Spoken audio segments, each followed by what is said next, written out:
Hi guys, कशा आहात सगळे? मजेत आहात ना? मजेतच असायला पाहिजे. आज आपण करणार आहोत चमचमीत अशी भरली वांगी. त्यासाठी बघा काय काय लागणार आहे. ही वांगी धुवून स्वच्छ घ्यायची, पुसायची आणि हे बघा असे 4 भाग करायचे त्याचे. हे बघा असे 4 भाग करायचे म्हणजे ते सगळं भरलं जातं व्यवस्थित ना म्हणून. आणि आता हे बघा त्यासाठी लागणारं साहित्य. शेंगदाणे घ्यायचे थोडे. हा आपला खोबरं आणि आहे ना लसूण कांदा, त्याचा हा गोडा मसाला आहे. आणखीन हे मीठ आहे, तिखट आहे, हळद, गरम मसाला आणि हे कांदा, टॅमॅटो एक, कोथिंबीर. आता आहे ना आपण हे सगळं ह्याच्यामध्ये भरायचं आहे. त्यासाठी आता पहिलं प्रथम आणि हा बघा एक बटाटा टाकायचा जरा असा लांब उभा कापून टाकायचा बघा, छान लागतो मग. आणखी नाही ना, आता आपण रेसिपीला सुरुवात करूया. पहिले आता आपण शेंगदाणे भाजून घेऊया. ही कढई आपण ठेवले. आता आपण शेंगदाणे भाजून घ्यायचे. हे शेंगदाणे भाजून जरा मिक्सरला लावून घ्यायचे बारीक करून, म्हणजे त्याचं सगळं मिळून व्यवस्थित येतं ना. आणि मग शेंगदाण्यामुळे कशी चव पण जरा चांगली लागते. आता आपण ना हे शेंगदाणे चांगले व्यवस्थित भाजून घ्यायचे. पहिले शेंगदाणे भाजूया आपण. हे बघा असे, हे बघा आता आपण शेंगदाणे ना चांगले भाजून वाटून वगैरे घेतलेले आहेत. आता आपण आहे ना हा सगळा मसाला जो आहे ना तो आता आपण हा एकत्र करायचा सगळा. एक जीव करून घ्यायचा व्यवस्थित आणि मग आपण तो त्याच्यामध्ये भरायचा आहे सगळा. वांगे आपली भरून ठेवायचे. हे बघा आता आपण हा बघा मसाला सगळा व्यवस्थित आपला सगळं मिक्स करून घेतलेला आहे. आता आपण ना ह्या वांग्यामध्ये असं आपण भरायचं. हे बघा वांगी व्यवस्थित धुवून पुसून घ्या आणि ते कापताना ना व्यवस्थित बघायचं जरा, कारण कसं वांगं किडलेलं वगैरे असतं ना. म्हणजे कधी कधी ना आपल्याला समजत नाही ना, म्हणजे असं कापलं तर.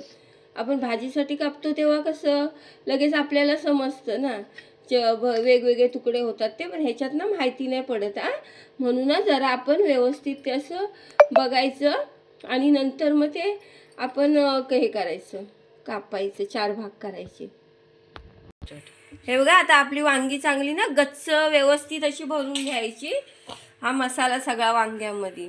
आता ना आपण हे बघा कढई ठेवूया. आता त्याच्यामध्ये आपण हे बघा कांदा पहिला भाजायला टाकूया.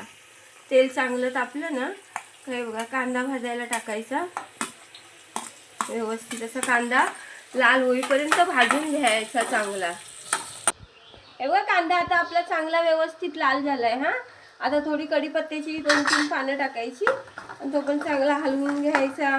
आणि नंतर आपला हा टॅमॅटो आहे ना, हा टॅमॅटो टाकायचा. टॅमॅटो जरा नरम करून घ्यायचा व्यवस्थित असा, जरा 2 मिनटं असा नरम होईपर्यंत फिरवून घ्यायचा चांगला. छानपैकी असं तुम्ही पण वांग्याचं ना भरीत करा, छान लागतं. चपाती बरोबर, भाकरी बरोबर किंवा आपल्या भाताबरोबर पण छान लागतं. आता ही वांगी आहेत ना, आता आपला टॅमॅटो सुद्धा लाल झालेला आहे. आता ही वांगी अशी हे घ्यायचं आणि आहे ना आपण वांगी असं भरली वांगी, कारली असं काय भरलं करायचं असेल ना, तेव्हा अशी ना जरा अरुंद कढई घ्यायची अशी, म्हणजे कसं ते सगळं ना व्यवस्थित शिजतात. आता हा थोडा आपला मसाला उरलाय ना, तो पण टाकायचा वरून. ते छान लागतो. हा मसाला असतो ना तो मेन आहे, तो छान लागतो. आता आपला हा बटाटा, असे बटाट्याच्या उभ्या कापोडी करून घ्यायच्या. ते आमच्या घरात आहेत ना, ही वांगीची भाजी म्हटली म्हणजे सगळ्यांनाच आवडते. ती भरली वांगी असू दे किंवा अशी कुठली वांगी असू दे, म्हणजे आपण चवळीमध्ये टाकतो, वाटाण्यामध्ये टाकतो.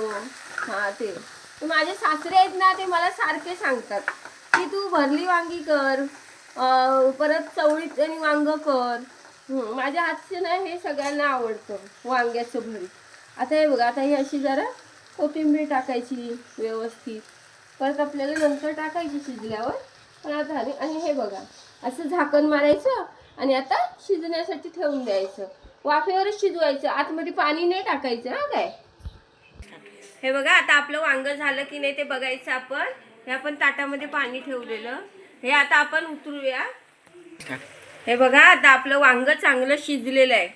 भरली वांगी, हां मसाला भरली वांगी मस्त छानपैकी शिजलेत. आता आपण चला चपाती बरोबर खायची आहेत. आता हे बघा छानपैकी शिजलेत. आता थोडी वरून कोथिंबीर टाकायची, मग छान चव लागते वांग्याची आपल्या. हे बघा आता आपली वांगी झालेली आहेत, मसाला भरली वांगी. हे बघा छान लागतात. हे बघा आणि चपाती, आज आम्ही चपाती आणि भरलेली मसाला वांगी केलेली आहेत. चला तुम्ही पण या आज आमच्याकडे जेवायला. आणि जर ही रेसिपी आवडली तर चॅनलला लाईक करा, शेअर करा, सबस्क्राईब करा, कमेंट करा. हां चला.